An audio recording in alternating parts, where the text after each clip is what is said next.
수천 년 동안 수행의 길에서 방황하는 이들이 헤아릴 수 없이 많았다. 그들은 사찰에서 꼼짝 않고 앉아 명상하고 경전을 앞에 두고 열심히 연구했지만 끝내 깨달음의 진리를 터치할 수 없었다. 왜 같은 정진 수행을 하면서도 어떤 이는 무상의 지혜를 증득하지만 어떤 이는 평생 거칠에만 머무르는가? 육조 해능의 한 놀라운 발견은 전통적인 수행관념을 완전히 뒤엎어 놓았다. 모두가 수많은 도를 추구하는 이들이 순간적으로 깨달음을 얻는 근본적인 비밀이다. 이 비밀은 마음 성품이 본래 공한 기묘한 순환 속에 감춰져 있다. 당대 무축천 통치 시기, 영남 신주에 사는 보통 나무에 아는 소년이 집안이 가난하여 정규 교육을 받은 적이 없고 기본적인 읽기와 쓰기도 할 수 없었다.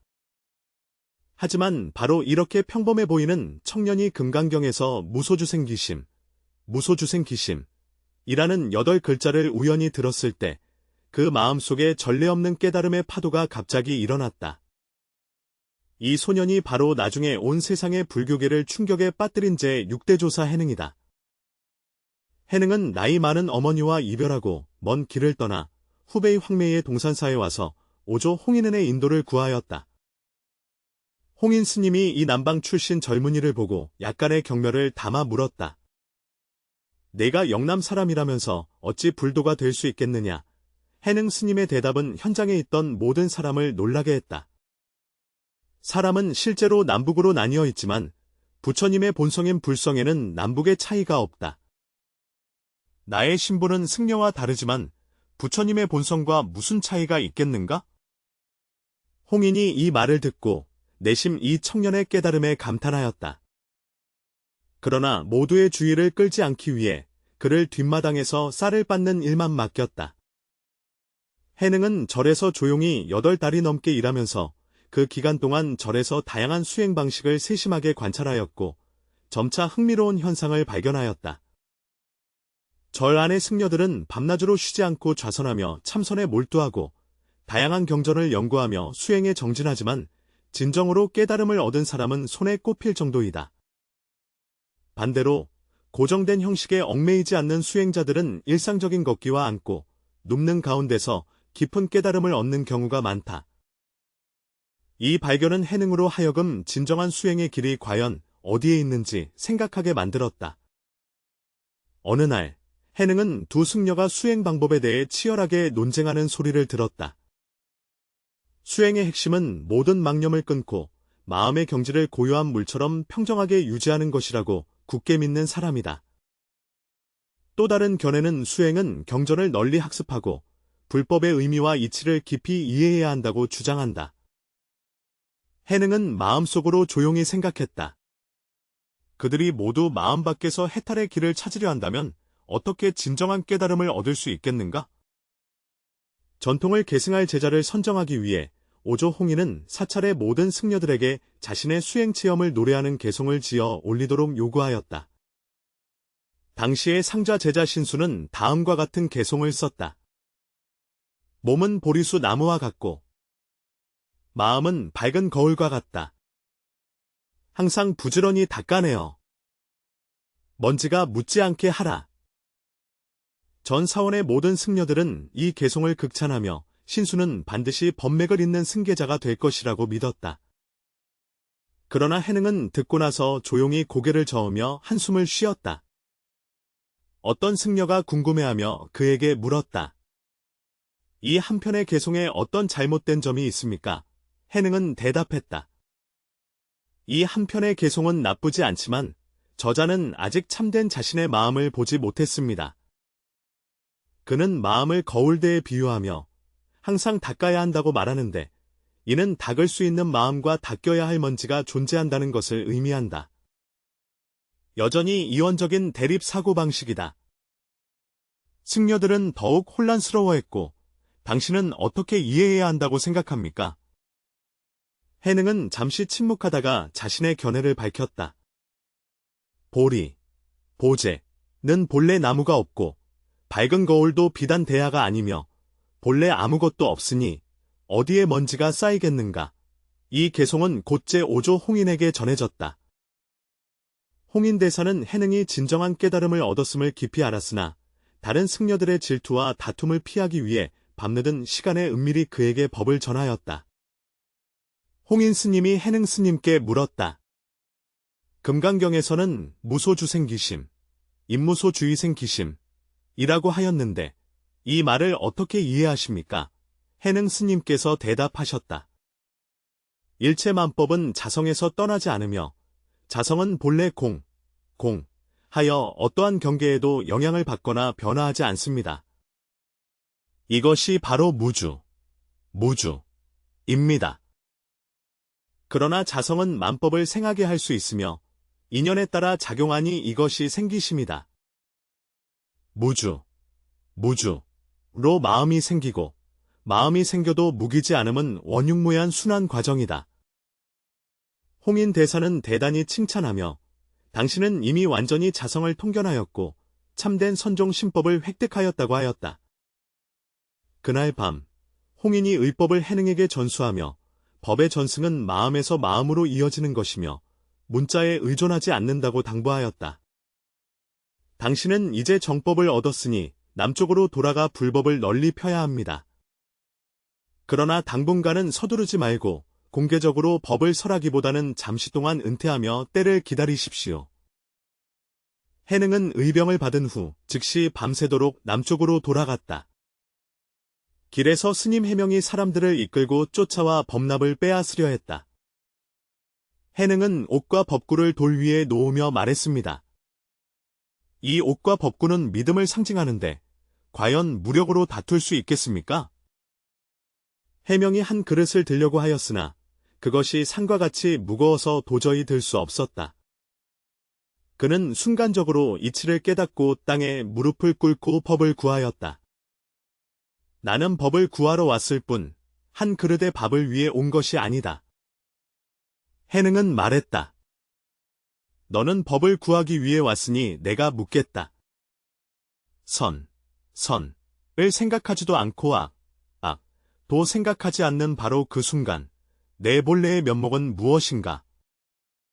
해명이 이 말을 듣고 곧바로 크게 깨달아 땀이 온몸에 흐르고 감동하여 눈물까지 흘리며 해능에게 절하였다. 그 후 해능은 사냥꾼 무리 속에 응거하며 15년간 심성봉공, 눈의 근본 법칙을 깊이 체득하였다. 이 15년 동안 그는 진정한 선종의 마음법은 외적인 수행 형태에 있지 않고 마음 본성의 본질을 직접 깨닫고 체험하는 데 있다고 발견했다. 15년 후 해능은 광저우 법성사에 도착했다. 당시 인종법사께서 열반경을 강설하고 계셨다. 바람이 깃발을 흔들었고 두 스님이 논쟁하기 시작하였다. 도대체 바람이 움직이는 것인가? 아니면 깃발이 움직이는 것인가? 해능이 끼어들어 말씀하시기를 바람도 움직이지 않고 깃발도 움직이지 않는다. 움직이는 것은 너희들의 마음이다. 인종법사는 듣고 크게 놀라서 그가 돌을 깨친 고승임을 알고 즉시 그를 청하여 좌석에 올라 대중 앞에서 법문을 하게 했다. 해능이 말하기를 모든 부처님의 묘리는 문자 표현에 있지 않고 도는 마음으로 깨달으며 복잡한 언사에 있지 않다고 하였다. 이때부터 해능은 남방에서 30여 년간 불법을 널리 펴며 무수한 제자들을 제도하였다. 그의 가르침은 간결하고 직설적이며 사람의 마음을 직접 겨냥하여 당시 북방 신수파의 점진적 수행법과 뚜렷한 대조를 이뤘다. 어느 날 제자 법회가 그에게 묻기를 스승님의 깨달음의 신법은 남다릅니다. 그 속의 오묘함을 자세히 설명해 주실 수 있습니까? 해능은 답하기를 내가 깨달은 바는 마음의 본성은 본래 공이라는 근본 원리입니다. 이 법칙은 신비로운 순환을 내포하고 있다. 공은 색과 다르지 않고 색은 공과 다르지 않으며 색이 곧 공이고 공이 곧 색이다. 법회는 여전히 잘 이해하지 못하고 다시 물었다. 스승님, 이 순환이 실제 수행에 어떻게 적용되나요? 해능이 자세히 설명하려던 참에 갑자기 사찰 안에서 종소리가 들리자 종소리가 울렸으니 먼저 저녁 예불을 하러 갑시다. 라고 말했다. 이 마음의 본성이 본래 임을 나타내는 순환 법칙은 선종의 가장 깊은 비밀과 관련되어 있으니 다음에 자세히 설명하겠다. 이후 여러 제자들이 해능 주위에 모여 가르침을 요청하였다. 제자 신혜가 물었다. 스승님, 스승님께서 깨달음는 선참선이나 좌선에 있지 않고 마음 본성이 본래 공함의 순환 법칙에 있다고 하셨는데 이것이 도대체 무슨 뜻인가요? 해능은 자리에 있는 제자들을 바라보며 천천히 말했다. 이 마음 본성이 본래 공한 순환 법칙은 내가 금강경에서 깨달은 진리로서 그 법칙은 마음의 근본 작용 규칙을 드러낸다. 이 법칙을 터득하면 바로 이 자리에서 직접 개호할 수 있다. 신혜는 급히 물었다. 스승님, 이 순환 법칙이 구체적으로 무엇입니까? 또한 그것이 어떻게 사람을 직접 깨우치게 하는 것입니까? 해능은 잠시 생각에 잠기어 말하였다.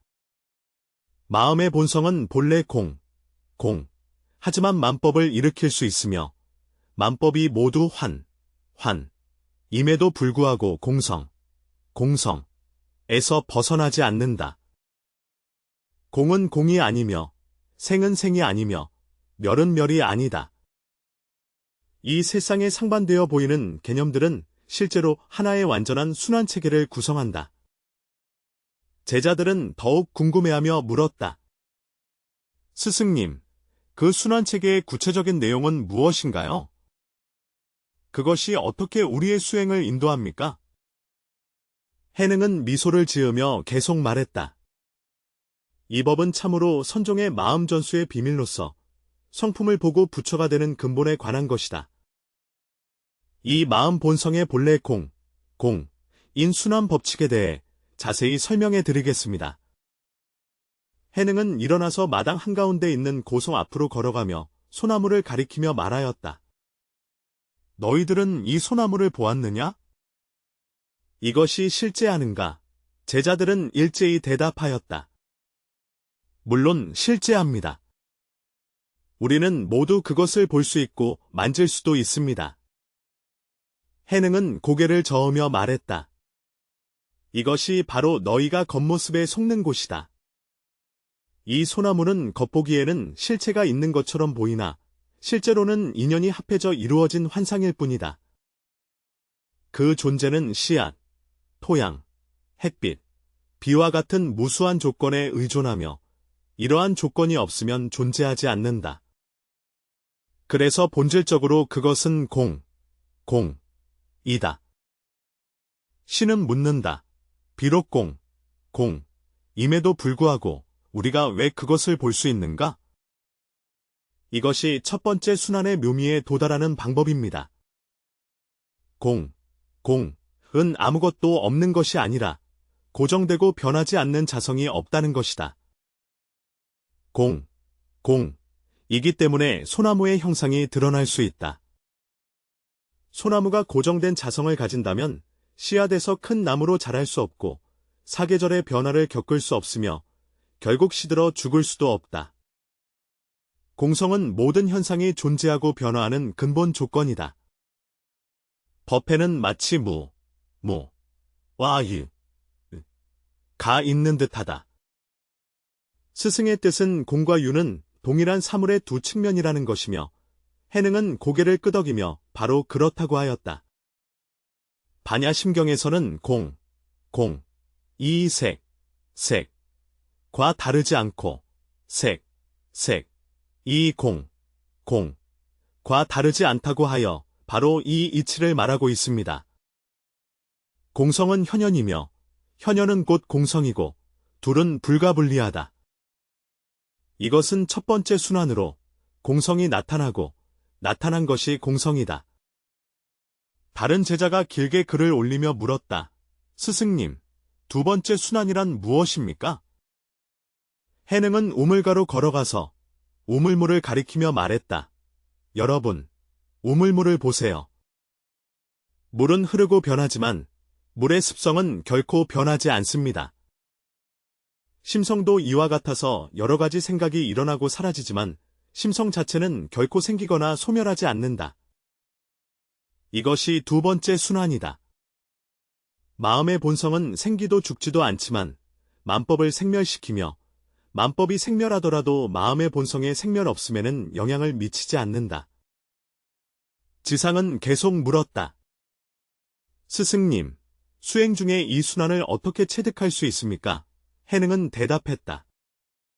어떤 생각이 일어날 때 그것을 억누르거나 따라가려 하지 말고 그 생각이 어디서 와서 어디로 가는지 관찰하기만 하라. 당신은 알게 될 것이다. 마음의 생각은 오고 감이 없고 가고 옴이 없으며 바로 이 순간이 공성임을. 그러나 이 공성은 죽음과 같은 정멸이 아니라 지혜롭게 깨달음을 비추며 다양한 지혜의 작용을 일으킬 수 있다. 제자들은 듣고 나서 고개를 끄덕였고 해능은 계속해서 설명했다. 세 번째 순환은 식과 지혜의 전환에 관한 것이다. 중생의 분별은 여러 경계에 집착하여 번뇌와 고통을 일으킨다. 그러나 마음의 본성이 본래 공임을 깨달았을 때 분별하는 것이 무분별지로 전환된다. 이 지혜는 분별할 수 없는 것이 아니라 분별하되 집착하지 않는 것이며 인연에 따라 작용하되 경계에 의해 휘둘리지 않는 것이다. 심해가 물었다. 스승님, 이 세 겹의 순환은 선후 차례가 있습니까? 해능은 고개를 저으며 말했다. 이 세 겹의 순환은 동시에 진행되며 선후 차례가 없습니다. 내가 진정으로 심성이 본래 공함을 체득할 때 이 삼중 순환은 하나가 된다. 공유불이, 생멸불이, 진속불이, 이것이 곧 심성의 본래 면목이다. 법회가 다시 물었다. 스승님, 일상생활에서 이 순환 법칙을 어떻게 적용할 수 있습니까? 해능이 대답하였다. 이 법칙을 적용하는 핵심은 항상 깨어있는 상태를 유지하는 것입니다. 어떤 경계에 부딪히더라도 세 가지 요점을 반드시 기억해야 한다. 첫째, 모든 현상은 인연에 의해 함께 이루어지므로 본질은 공 하며 집착하지 말아야 합니다. 둘째, 마음의 본성은 본래 청정하여 생멸하지 않으니 경계에 의해 움직이지 말아야 한다. 셋째, 지혜로 관조하여 분별하되 집착하지 않고 인연에 따르되 매달리지 않는다. 자주 묻습니다. 스승님, 만약 강렬한 감정이나 어려운 상황을 만났을 때 이 법칙을 어떻게 적용합니까? 해능은 말하였다. 감정과 처지는 모두 마음의 성품이 드러난 것이며 그 자체가 곧 공성이다. 분노가 일어날 때 분노의 본질을 관찰하면 그것이 고정된 실체가 없고 임을 알게 된다. 고통이 나타날 때 고통의 근원을 알면 고통 또한 마음의 본성이 드러난 것임을 깨닫게 되며 본질적으로는 임을 알게 된다. 그러나 이 공은 허무가 아니라 깨달음을 지닌 발음의 공성이다. 또 다른 제자가 물었다. 스승님, 왜 이 순환 법칙을 이해하면 바로 깨달을 수 있다고 하시는가? 해능이 대답했다. 깨달음이란 본래 마음 본성의 참된 모습을 직접 체득하는 것이기 때문이다. 이 순환 법칙을 진정으로 이해하고 체험할 때 마음의 본성은 본래 부처이며 본래 깨달음 그 자체임을 알게 되며 결코 길을 잃은 적이 없음을 깨닫게 된다. 수행이란 새로 무언가를 얻는 것이 아니라 본래 갖추고 있는 부처님의 성품을 깨닫는 것이다. 신혜는 다시 물었다. 스승님, 왜 많은 사람들이 여러 해 동안 수행했지만 깨달음을 얻지 못합니까? 해능은 대답했다. 그들은 마음 밖에서 법을 구하며 위를 향해 힘쓰고 있기 때문이다. 그들은 깨달음이 특별한 경험이나 경지라고 생각하며 어떤 방법을 통해서만 얻을 수 있다고 여긴다. 실제로 마음의 본성은 본래 임을 규정하는 법칙은 항상 작동하고 있으며 매 순간이 깨달음의 기회입니다. 문제는 그들이 자신의 개념과 기대에 눈이 멀어 현재의 진리를 보지 못한다는 데 있다. 법회가 물었다. 스승님, 어떻게 해야 이러한 혼탁을 깨칠 수 있습니까? 해능은 말하였다. 가장 직접적인 방법은 모든 개념과 기대를 내려놓고 현재의 현실을 직접 마주하는 것이다. 현재 어떤 상태이든 완전히 받아들이고 그 본질을 관찰하라. 당신은 깨달을 것이다. 평온하든 번뇌하든, 즐거움이든 고통이든, 명료하든 혼란하든, 이러한 상태들의 본질은 모두 공성이며 모두 마음의 현상임을. 어떠한 상태도 배척하지 않고 특별한 경험을 더 이상 추구하지 않을 때 이미 마음의 본래 공성의 순환 속에 들어선 것이다. 항상 묻습니다. 스승님, 이러한 체험은 어떤 변화를 가져올까요? 해능이 대답하길, 가장 근본적인 변화는 더 이상 두려움과 불안이 없는 것이다. 왜냐하면 내가 모든 것이 마음의 나타남임을, 모든 것이 공성임을 이해하기 때문이다. 진정으로 내 본질을 해칠 수 있는 것은 아무것도 없다. 너는 더욱 자유로워지고, 더욱 자비로워지며, 더욱 지혜로워질 것이다.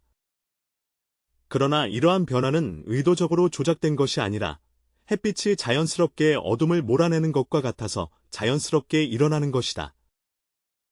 한 젊은 제자가 스승에게 물었다. 스승님, 만약 우리 모두가 이미 불성을 가지고 있다면 왜 여전히 수행을 해야 합니까? 해능은 미소를 지으며 대답했다.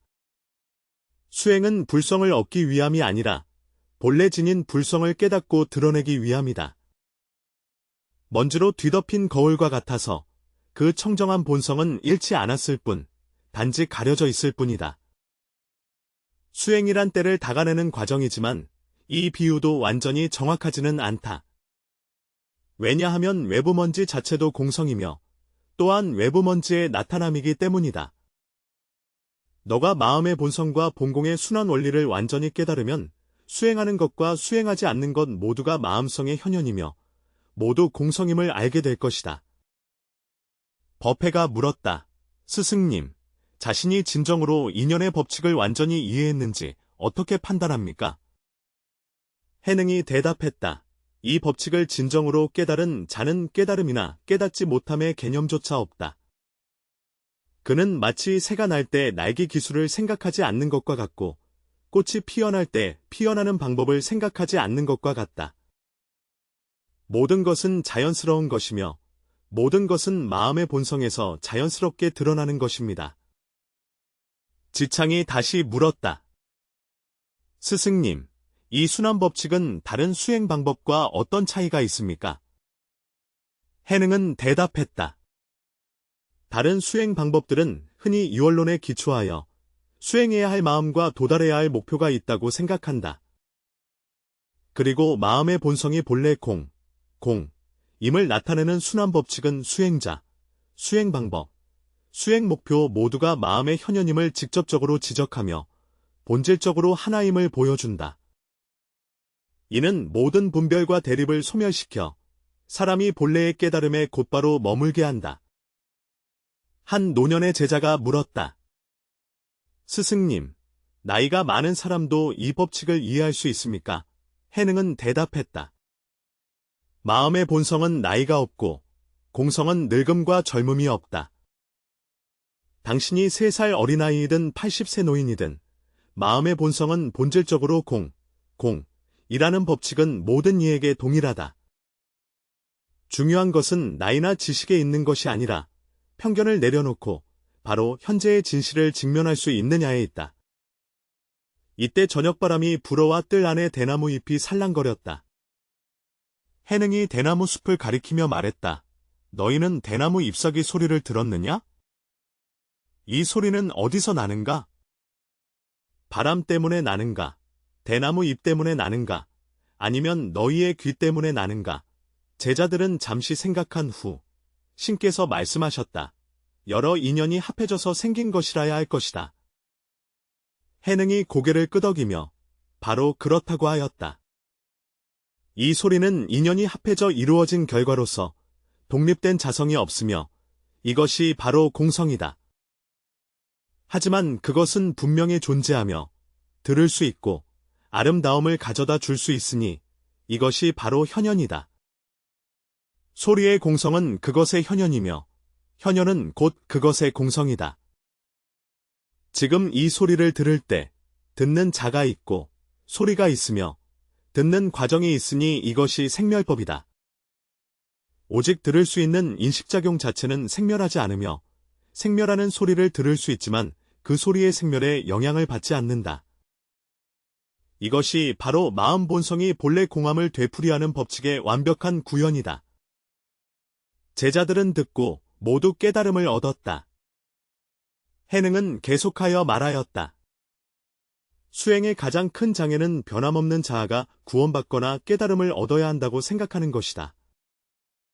실제로 이 자아 자체가 환상이며 마음의 본성이 드러난 한 형태입니다. 자아에 대한 집착을 내려놓을 때 당신은 그동안 찾아 헤매던 부처님의 본성이 바로 지금 이 순간에 깨어있을 수 있는 이 본성임을 깨닫게 될 것이다. 법회가 물었다. 스승님, 바쁜 일상 속에서 어떻게 이 깨어있음을 유지할 수 있습니까? 해능이 답했다. 깨어있음은 유지해야 하는 것이 아니라 그것은 마음 본성의 본질이며 결코 떠난 적이 없다. 문제는 우리가 항상 여러 개념과 감정에 의해 주의가 산만해진다는 것입니다. 해결하는 방법은 이러한 개념들과 감정을 억누르는 것이 아니라 그것들의 공성 본질을 인식하는 것이다. 분노가 공임을 알게 되면 분노가 당신을 지배하지 못합니다. 욕망이 임을 알게 되면 욕망은 더 이상 너를 속박하지 못한다. 두려움이 공임을 알게 되면 두려움이 당신을 제한하지 않습니다. 제자가 물었다. 스승님, 그런 인식이 사람을 냉담하고 무정하게 만들지 않을까요? 스승님은 머리를 저으며 말씀하셨다. 오히려 정반대이다. 진정으로 공성을 깨달은 사람은 더욱 자비로워진다. 왜냐하면 모든 중생의 고통이 자신 본성을 알지 못해서 생긴 것임을 알기 때문이다. 이 무명은 반드시 소멸될 수 있다. 그는 자연스럽게 다른 이들이 자신의 부처님 성품을 깨닫도록 도울 것이다. 마치 등불이 자연스럽게 어둠을 밝히는 것과 같다. 밤이 깊어가고 절 안에는 희미하게 깜빡이는 몇 개의 황색 기름등만이 남아있다. 해능은 자리에 앉은 제자들을 바라보며 진심 어린 마음으로 말하였다. 오늘 밤 우리가 말한 심성본공 순환법칙은 여러분이 단순히 기억해야 할 이론이 아니라 직접 경험해야 할 진실임을 매 순간, 매번의 호흡, 매 하나하나의 생각에 일어나고 사라짐이 모두 여러분에게 이 법칙을 보여주고 있습니다. 다른 곳에서 찾으려 하지 말고 미래의 경험하기를 기다리지도 마십시오. 바로 이 순간, 이 자리에서 당신들이 지금 법을 듣는 그 깨달음 속에서 이 순환은 완벽하게 작동하고 있습니다. 승려가 물었다. 스승님, 그러면 우리는 내일 어떻게 수행해야 합니까? 해능은 웃으며 말했다. 만약 오늘 밤 말씀드린 내용을 진정으로 이해했다면 내일의 수행도 없고 오늘의 수행도 없다는 것을 알게 될 것입니다. 수행은 바로 지금 이 한 생각에 깨어 있음 속에 있다. 내일 무엇을 하든지, 밥을 먹든지, 잠을 자든지, 일을 하든지, 모두 마음성의 나타남이며 모두 수행이다. 중요한 것은 깨어 있음을 유지하며 모든 경험의 공성 본질을 인식하는 것입니다. 법회가 물었다. 스승님, 만약 우리가 이 도리를 잊어버리면 어떻게 합니까? 해능이 대답했다. 잊음 또한 심성의 현현이며 또한 공성이다. 자신이 잊어버렸다는 것을 깨닫는 그 의식 자체가 깨달음의 표현이다. 잊어버렸다고 자책하지 말고 기억났다고 자만하지도 말라. 기억과 망각은 모두 마음본성 놀이의 일부로서 마음본성의 본질에 영향을 미치지 못한다. 밤이 깊어지자 제자들은 각자 거처로 돌아가 휴식을 취할 준비를 했다. 해능은 마지막으로 말씀하셨다. 심성본공의 순환법칙은 모든 불법의 정수이며 또한 모든 수행의 귀결이다. 여러분이 이것을 단순한 지식으로만 배우지 말고 삶의 진실로서 직접 체험하기를 바랍니다. 언젠가 여러분이 이 법칙을 의식적으로 생각할 필요도 없고, 애써 이 법칙을 적용하려고 노력할 필요도 없이 자연스럽게 이 순환 속에 머물게 될 때, 그제야 여러분은 진정으로 자신의 본래 집으로 돌아가게 되는 것이다. 해능의 말씀은 감로수처럼 모든 제자의 마음을 적셔준다. 그 고요한 밤에 많은 사람들이 깊은 깨달음을 얻었으며 그들은 마침내 깨달았다.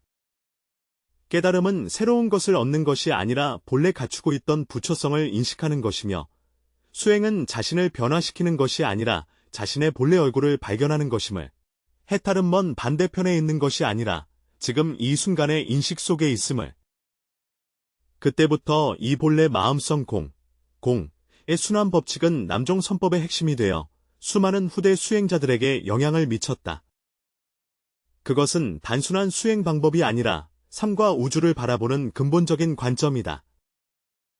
그는 우리에게 이 복잡하고 변화무쌍해 보이는 세상 속에 영원히 변하지 않는 진리가 존재하며, 모든 것은 마음의 나타남이며 모든 것에는 공성의 본질이 있다고 말해주었습니다. 바로 이 공성이 모든 현상이 가능하게 하는 것입니다.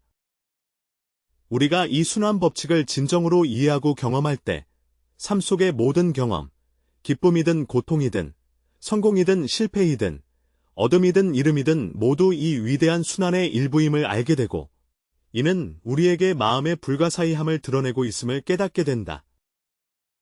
이러한 인식 속에서 우리는 더 이상 생명의 희생자가 아니라 생명의 깨달음의 주체이며, 더 이상 운명의 노예가 아니라 운명의 주인이며, 더 이상 속세의 길 잃은 방랑자가 아니라 본성에 머무는 깨달은 자이다.